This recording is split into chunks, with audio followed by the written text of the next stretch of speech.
And like, so I started out just recording like something. Yard. Or wait. Like I was just kind of messing around with the banjo. And you can kind of hear it like clicking a little bit in the background. A little washtub bass.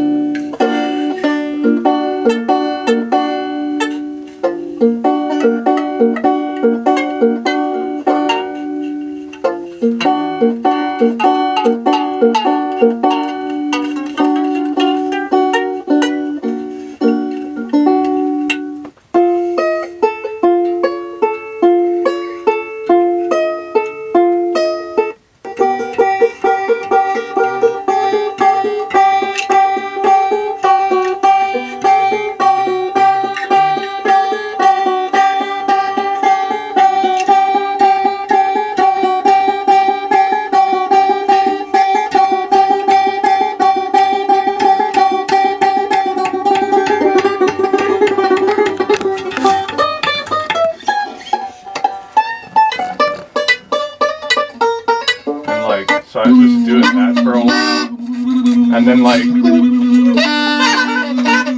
I've got this snake charmer here that like I bought a long time ago, and so like, I had like another vocal sample on there that I didn't know was gonna come up, because I forgot that I put it there, and then I was like, oh, it'd go good with the snake charmer anyway, so I just decided to use that.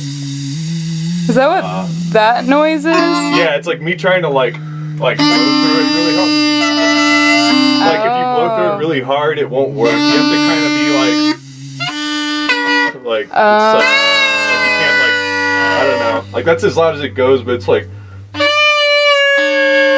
I'm not even blowing that hard. Since I had the condenser on, I just did some like I'm eating pecans. Like I had this like bag, and I just like. Because I figured it's kind of like an ASMR thing, I guess, or something. Yeah. And then, yeah, that's this Altoid can of sticks. And then I just kind of, I found the singing bowl too. Oh yeah. And it's got some cool like panning sounds. So I just kind of did that for. Oh yeah. And then I pulled out. This was really fun. This is like a shortwave AM/FM radio receiver, and so like you can allegedly use it to catch like radio stations that spies are using and stuff, like, and you'll hear all kinds of weird like code words and weird gobbledygook and stuff, and I haven't found much of the gobbledygook yet, but I haven't been like using it a whole lot, but like this is like me just trying to find some of the gobbledygook.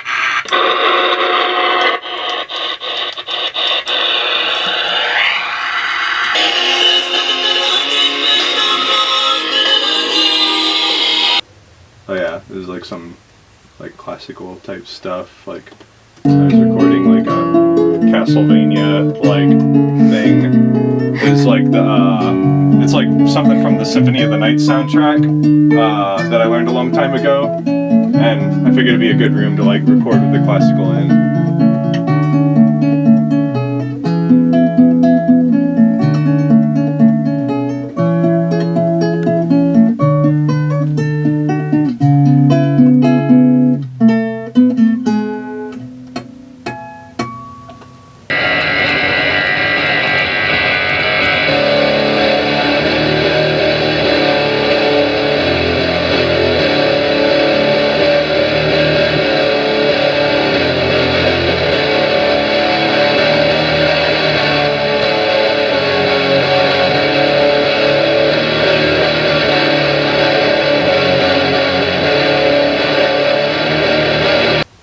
Classical thingy with the synthesizer accompaniment.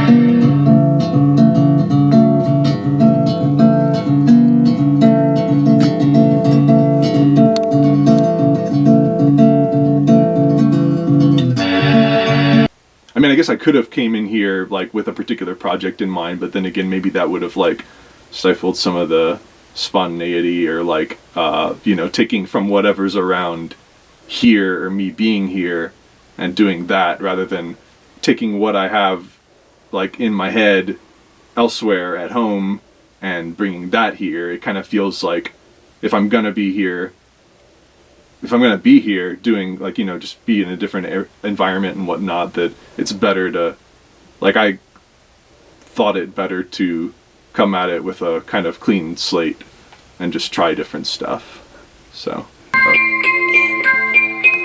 like this is what it sounds like with through the guitar pickup. Wait, so this is an actual existing song. You're not covering this song, you're actually playing this song through YouTube on your phone into your guitar pickup? That's what you're saying? Right. And like I have a looper pedal that I'm like continually making it loop from a band called Cetis. It's a 4-piece synth punk band, kind of like more on the experimental side. Like we have a lot of like kind of irregular rhythms and like very angular melodies that aren't, like I guess my guitar sound isn't really like tonal on that one. It's like a ring, like I have a ring mod pedal that I use to like kind of garble the sound to where it just maybe sounds more like this percussive kind of thing.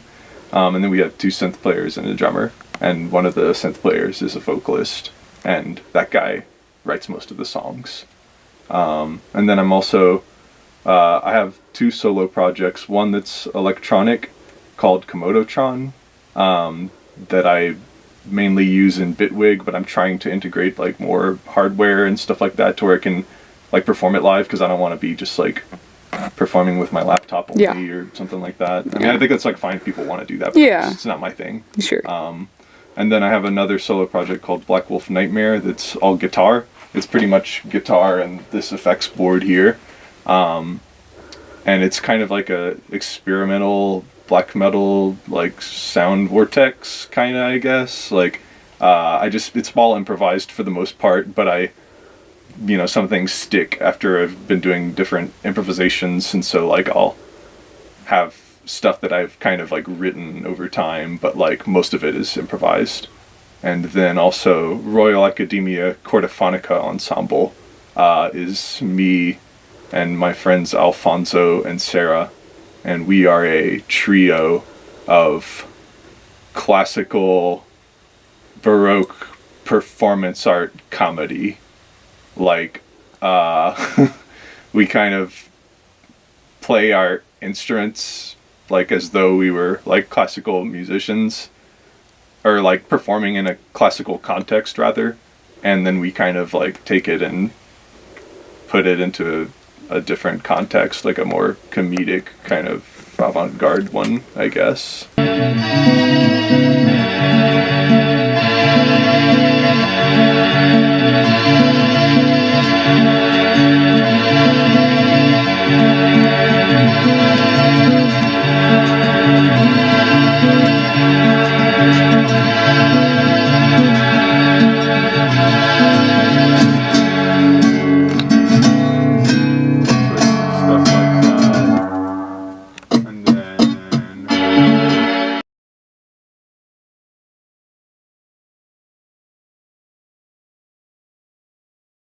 A Ditto X2 looper. It can do half speed, reverse, and you can also record at half speed or reverse to where whenever you undo the effect, it'll be double speed or regular. You can like put reverse things on top of unreversed things and whatnot. And then this is like a pitch shifter harmonist pedal. So it can do pitch shifting and it can do harmonies, like to where it tries to guess which like you can set like a key, and so it'll try and like conform the harmony note to that key, or you could just have it be pitch shift and like shift it up to a certain interval. Like it generates sounds that are in the key that you're putting it in. Yeah, exactly. Or whatever. Yeah, like it's like a digital pedal that does that. And you can set it to where it'll like just pitch shift it, like it'll only have the pitch the generated tone, or it'll have like your original tone only, or you can have both. I see. Okay. And then this is a fuzz pedal, just like has a lot of really nasty fuzz sounds on it. This is a distortion pedal. And this is a ring mod pedal. It's a smaller version of the frequency analyzer. It's the same one that I use in Ceres, but a smaller form factor. And this is a delay pedal, and it's also got like a vibrato on it as well. And the reverb pedal over here. And this is a bigger looper. So like I have this one here so I can feed in just a raw loop and then add effects to it after the fact. But this one takes in whatever I've added to effects, and like I can loop it here like with one set of effects and then loop it again with a different set of effects. Whereas if I record it on this one, any effects that I add onto it are gonna, like, what it ultimately sounds like out the amp is gonna sound different depending on which pedal I've chosen. So I kind of have like the two loopers at the end, so I can have the option of, you know, having the one that I want to change on the fly and one that I already have recorded with effects onto. Right on. If that makes sense. Yeah, I think so. Like, now is flowing into a bunch of other radio shit. I don't hear anything. And talk radio. Oh, Guns N' Roses. Ozzy Osbourne. Like, Stairway to Heaven. They had like all the hits on that day. Every song that you would imagine to be on the radio. Yeah. And it's just like all in a matter of like 5 minutes, you know? That's I was funny. just like, what the hell? That's real funny. Journalists, lawyers,